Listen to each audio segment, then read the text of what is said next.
지금부터 내가 해주는 얘기 들어주겠니? 할렐루야. 6월 8일 월요일 새벽입니다. 오늘도 하나님께 예배하겠습니다. 찬송가 323장 1절 2절 찬양하겠습니다. 푸른 바다 나서니 몸 어디든지 가오리다. 괴로우나 즐거우나 주만 따라가오리니 어느 누가 막으리까 죽음인들 막으리까 어느 누가 막으리까 죽음인들 막으리까 악을 골자 핀들에도 복음 들고 가오리다. 소돔 같은 거리에도 사랑 안고 찾아가서 종의 몸에 지닌 것도 아낌없이 드리리다. 종의 몸에 지닌 것도 아낌없이 드리리다. 아멘. 오늘 하나님께서 주신 은혜의 말씀은 고린도전서 4장 6절부터 21절 말씀이 되겠습니다. 고린도전서 4장 6절부터 21절 말씀. 오늘은 제가 한 절만 봉독해 드리도록 하겠습니다. 4장 20절 말씀입니다. 하나님의 나라는 말에 있지 아니하고 오직 능력에 있음이라. 한 번 더 읽겠습니다. 하나님의 나라는 말에 있지 아니하고 오직 능력에 있음이라. 오늘은 하나님 나라의 참된 일꾼, 하나님 나라의 참된 일꾼이란 제목으로 하나님 말씀을 상고하겠습니다. 고린도 교회는 하나님의 큰 은혜를 받은 교회였습니다. 그래서 많은 육적인 그리고 영적인 재능도 선물로 받았죠. 많은 것에 있어서 풍요를 누리는 교회였습니다. 그러나 그들의 미숙함은 그들로 하여금 분열하고 다투게 만들고 말았습니다. 오직 복음으로 성령으로 행하지 아니하고 인간의 방법을 동원해서 이런 부끄러운 지경에 떨어지게 된 것입니다. 하나님의 일을 한다고 하면서 세상의 방법을 막 동원을 한 것이죠. 이런 자들에게는 아무런 상급도 없는 법입니다. 사도 바울은 그것을 분명히 지적을 했습니다. 본인들은 하나님의 뜻대로 하나님의 일을 한다고 주장할 수 있을 거예요. 그러나 그들은 나뉘어지고 다투었다라는 것만으로 그들의 주장은 아무런 지지를 얻지 못하게 되었습니다. 이런 교회를 지켜봐야 했던 개척자 사도 바울은 너무나도 마음이 아파서 고린도전서를 기록한 것이죠. 그런데 오늘 본문을 보면서 그래도 이 교회에 희망은 있었구나 하는 것을 발견하게 됩니다. 6절 한번 보겠습니다. 형제들아, 내가 너희를 위하여 이 일에 나와 아볼로를 들어서 본을 보였으니 이는 너희로 하여금 기록된 말씀 밖으로 넘어가지 말라 한 것을 우리에게서 배워 서로 대적하여 교만한 마음을 가지지 말게 하려 함이라. 아주 중요한 사실을 여기서 발견할 수 있습니다. 사람들은 나는 아볼로파, 나는 게바파, 나는 바울파, 나는 그리스도파 이렇게 싸웠지만 적어도 이 아볼로하고 사도 바울은 다투지 않았구나 하는 것을 알 수가 있죠. 그러니까 지도자들은 편을 가르지 않았던 것입니다. 이것이 이 교회의 희망이었던 거예요. 이 지도자들의 기준은 분명했구나 하는 것을 우리는 분명히 알 수 있습니다. 그들은 오직 말씀 위에 서 있었고 그 밖으로 넘어가지 않았으며 넘어가지 않는 본을 고린도 교회 교인들에게 보여주었던 것입니다. 말씀이 도대체 무엇입니까? 우리 죄를 용서하사 하나님과 화해하게 하고 원수와 화해하게 하고 천국 백성의 자격을 갖추게 하시려 이 땅에 오신 바로 예수 그리스도 하나님의 아들 아니십니까? 그러므로 말씀 밖으로 벗어나지 않았던 아볼로와 바울 같은 지도자들은 편을 가를 이유가 하나도 없었던 거예요. 말씀과 함께 하는데, 화해의 종과 함께 하는데 어떻게 편을 가를 수가 있겠습니까? 말씀을 알고 말씀 때문에 천국 백성이 된 자들이 남과 자신을 구별하는 악한 일을 어떻게 할 수가 있겠습니까? 그런데 왜 고린도 교회 성도들은 하나님 말씀 때문에 구원받고 교회가 되었는데 이렇게 편을 가르고 다투는 무서운 일을 할 수가 있었을까요? 7절 8절 누가 너를 남달리 구별하였느냐? 내게 있는 것 중에 받지 아니한 것이 무엇이냐? 내가 받았은즉 어찌하여 받지 아니한 것 같이 자랑하느냐? 너희가 이미 배부르며 이미 풍성하며 우리 없이도 왕이 되었도다. 우리가 너희와 함께 왕 노릇하기 위하여 참으로 너희가 왕이 되기를 원하노라. 한마디로 말씀드리면 그들이 왕이 되려 했다 하는 거예요. 그들의 교만함이 주체할 수 없을 정도로 하늘을 찔렀다. 이렇게 말할 수도 있지요. 바울은 그들이 편가르는 이유가 왕이 되려 했기 때문이라는 것을 분명히 지적합니다. 왕이 무엇입니까? 자기 마음대로 할 수 있다고 생각하는 사람 아닙니까? 정책도 돈도 정보도 남들보다 먼저 그리고 더 많이 소유한 자가 왕입니다. 교회에서 편을 가리라고 하는 사람들은 특징이 무엇일까요? 교만한 자들이고 남들보다 더 많이 인정받아야 된다고 생각하는 자들입니다. 그래서 돈도 마음대로 더 쓸 수 있어야 되고 정보도 남들보다 더 먼저 빨리 많이 가져야 된다고 생각하는 사람들입니다. 손해를 본다 참을 수가 없어요. 과거에 얼마나 헌신했는지 모르지만 그 조그만 헌신 가지고 평생 주장하고 그것으로 인정받으려 하는 자들입니다. 교만이죠. 그러나 참된 일꾼들은요 절대로 이 왕의 자리에 오르지도 못하고 오를 생각도 하지 않습니다. 그 반대라고 사도 바울은 이야기합니다. 9절 내가 생각하건대 하나님이 사도인 우리를 죽이기로 작정된 자같이 끄트머리에 두셨음에 우리는 세계 곧 천사와 사람에게 구경거리가 되었도다. 무슨 말입니까?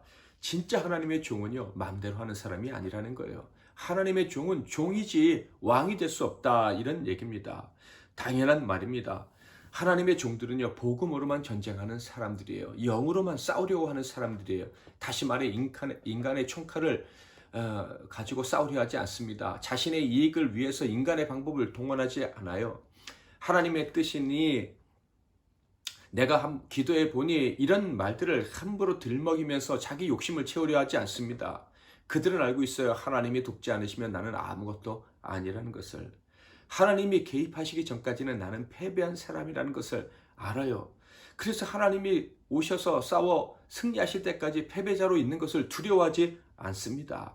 이런 분명한 자의식을 가지고 살아가는 사람들이 하나님의 종인 거예요. 그래서 때로는 패배처럼 보이기도 하고 사람의 조롱거리가 되기도 합니다. 그래도 하나님의 종들은요 절대로 다른 방법을 추구하지 않습니다. 왜냐하면 하나님이 반드시 개입하셔서 승리를 주시는 날, 그날이 있다는 것을 믿기 때문이죠.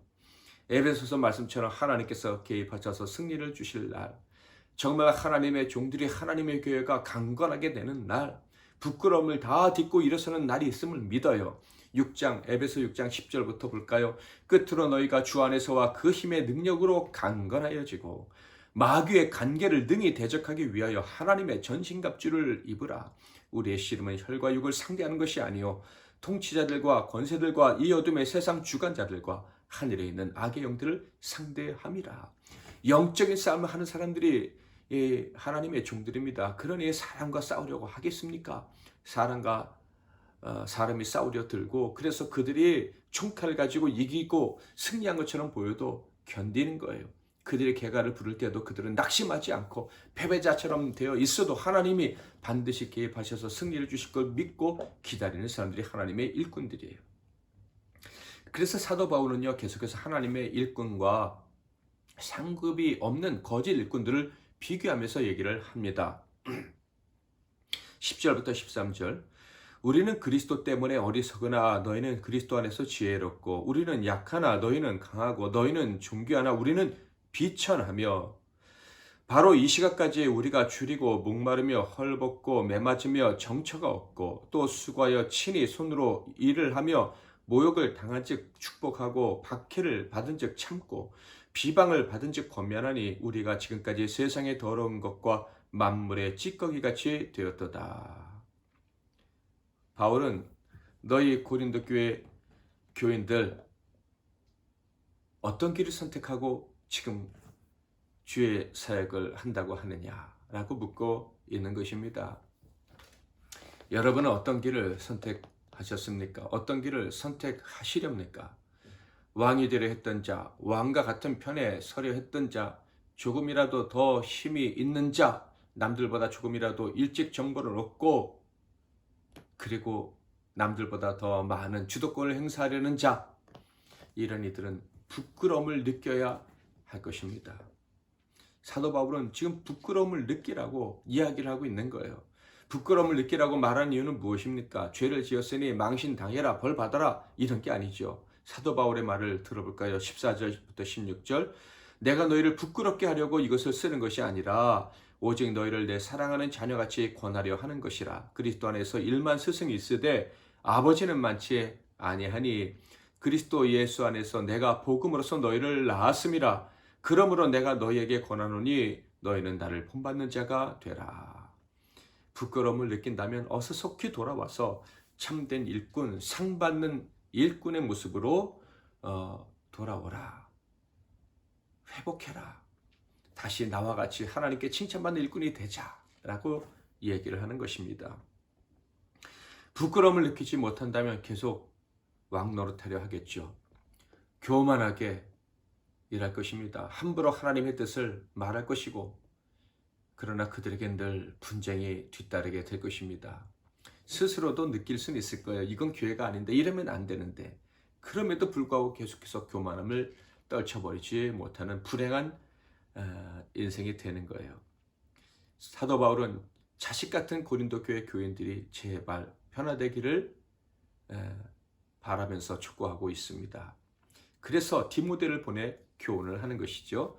이로 말미암아 내가 주 안에서와 내 사랑하는 신실한 아들 디모데를 너희에게 보내었으니 그가 너희로 하여금 그리스도 예수 안에서 나의 행사 곧 내가 각처 각 교회에서 가르치는 것을 생각나게 하리라.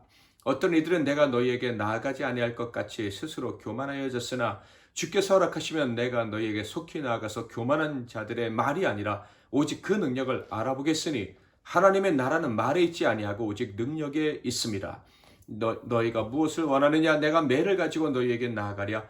사랑과 온유한 마음으로 나아가랴.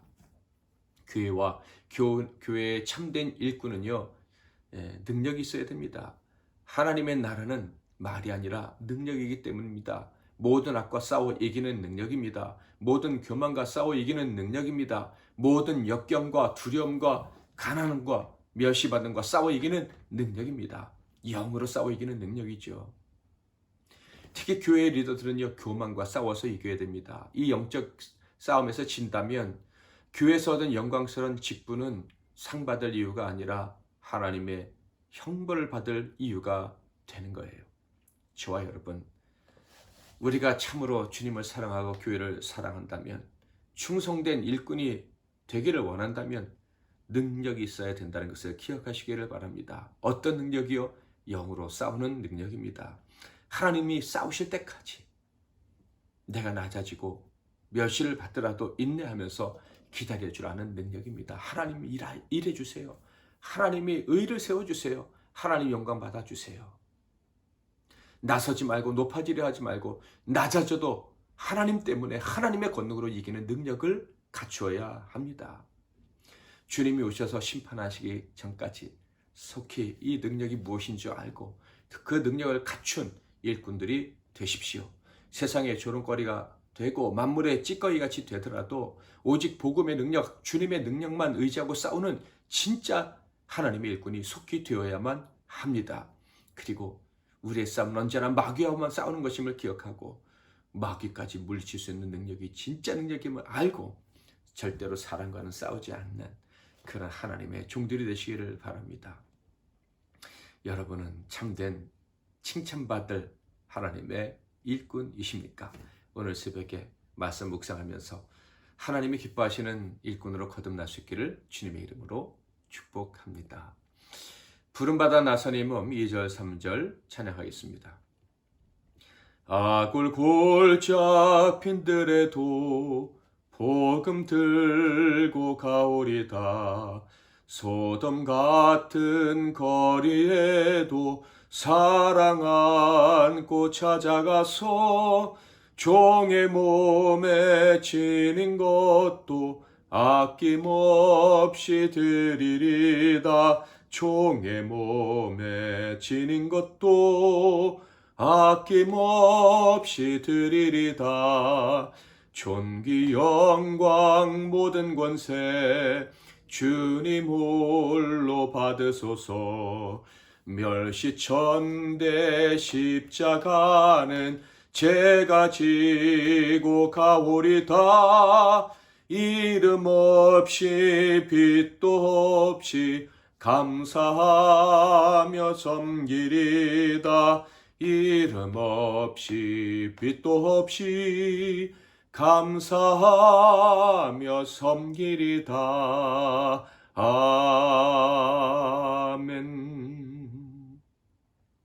기도 제목을 먼저 드리겠습니다. 우리의 싸움은 영적인 싸움이다 라는 사실을 잊지 않는 겸손한 일꾼이 되게 하옵소서. 주님이 싸워서 승리하실 때까지 인내하며 사랑으로 섬기는 그런 일꾼이 되게 해달라고 기도하겠습니다. 두 번째로, 주님의 몸된 교회 내에서 혹시 내가 더 인정받으려, 내가 왕이 되려 하는 이 교만함이 있었다면 회개하시고요. 이 교만함 때문에 미워하고 다툼, 경쟁 같은 그런 일에 휘말린 적이 있다면 그것 역시 하나님 용서해달라고 회개하는 시간을 갖겠습니다. 이제 화평의 도구로 사용해달라고 기도하겠고요. 세 번째, 이 땅의 모든 교회들 안에 겸손한 일꾼들이 세워지게 해주시고 특별히 리더들이 겸손해서 하나님 나라가 그 교회들 안에 다 이루어지게 해달라고, 그래서 이 나라와 민족이 다시 회복되고 다시 부흥을 경험하게 해달라고 기도하겠습니다. 오늘 하루의 삶을 주님께 맡기고 또 여러분의 기도 제목을 주님께 아뢰며 기도하겠습니다. 하나님 아버지, 교회가 살고 성도가 살아야 이 땅이 살고 이 민족이 살고 세계 열방이 살게 될 줄 믿습니다. 가정이 회복될 줄 믿습니다. 교회인 우리, 교회 지체된 우리가 어떤 싸움을 싸워야 되는지, 어떤 자세와 태도로 주님의 사명을 감당해야 되는지 가르쳐 주셨사오니 겸손하게 그 일을 감당할 수 있도록 주님 도와주옵소서. 참된 일꾼을 찾으시는 주여, 우리가 그런 일꾼이 되어 교회를 새롭게 하고 세상을 새롭게 하게 하옵소서. 계속해서 기도할 때 그 기도의 제목들 기억하시고 응답하여 주옵소서. 월요일 아침입니다. 이번 한 주간 주님과 동행하며 승리하게 하옵소서. 예수 그리스도의 이름으로 기도하옵나이다. 아멘.